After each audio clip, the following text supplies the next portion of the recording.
ದೇವರು ಪರಿಶುದ್ಧರೂ ಆದ ತಂದೆಯಾದ ದೇವರು ಪ್ರತಿದಿನವೂ ನಮಗೆ ಒಂದು ವಾಕ್ಯವನ್ನು ಕೊಟ್ಟು ದೇವರ ವಾಕ್ಯವನ್ನು ಸಾರಲು ನಮಗೆ ಹೇಳಿದ್ದಾರೆ.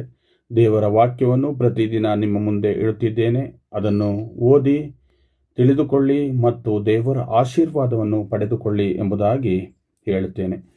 ದೇವರ ನಾಮಕ್ಕೆ ಸ್ತೋತ್ರವಾಗಲಿ. ದಿನ ದೇವರು ಕೊಟ್ಟಂಥ ವಾಕ್ಯ ದಾನಿಯೇಲನು ಬರೆದ ಪುಸ್ತಕ 9ನೇ ಅಧ್ಯಾಯ 3ನೇ ವಚನವಾಗಿದೆ. ಆ ವಚನದಲ್ಲಿ ಈ ರೀತಿಯಾಗಿ ಹೇಳಲ್ಪಟ್ಟಿದೆ: ಉಪವಾಸವಿದ್ದು ಗೋಣಿ ತಟ್ಟನ್ನು ಸುತ್ತಿಕೊಂಡು ಬೂದಿ ಬಳಿದುಕೊಂಡು ಕರ್ತನಾದ ದೇವರ ಕಡೆಗೆ ಮುಖವೆತ್ತಿ ಪ್ರಾರ್ಥನೆ ವಿಜ್ಞಾಪನೆಗಳಲ್ಲಿ ನಿರಂತರನಾದನು ಎಂಬುದಾಗಿ ದೇವರ ವಾಕ್ಯ ಹೇಳಲ್ಪಟ್ಟಿದೆ. ಈ ವಾಕ್ಯವು ದಾನಿಯೇಲನ ಪ್ರಾರ್ಥನೆ ಆಳವಾದ ಭಾವನೆಯನ್ನು ತೋರಿಸುತ್ತದೆ ನಮಗೆ.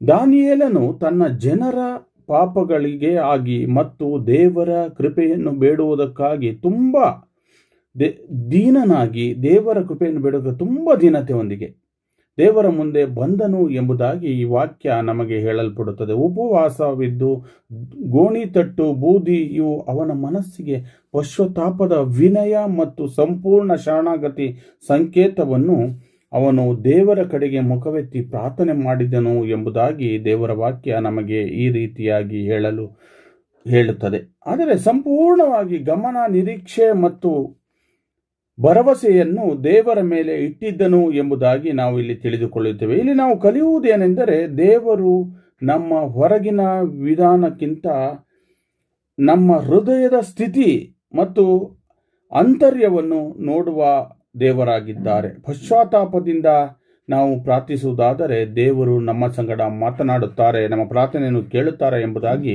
ಈ ವಚನ ನಮಗೆ ತಿಳಿಯಪಡಿಸುತ್ತದೆ. ಇದಾಗಿದೆ ನಾವು ಈ ದಿನ ಮುಖ್ಯವಾಗಿ ತಿಳಿದುಕೊಂಡದ್ದು.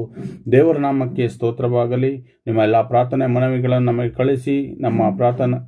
ನಾವು ನಿಮಗಾಗಿ ಪ್ರಾರ್ಥಿಸುತ್ತೇವೆ. ನಮಗಾಗಿಯೂ ನಮ್ಮ ಕುಟುಂಬಕ್ಕಾಗಿಯೂ ಪ್ರಾರ್ಥಿಸಿರಿ ಎಂದು ಕೇಳಿಕೊಳ್ಳುತ್ತೇನೆ. ಆಮೇನ್.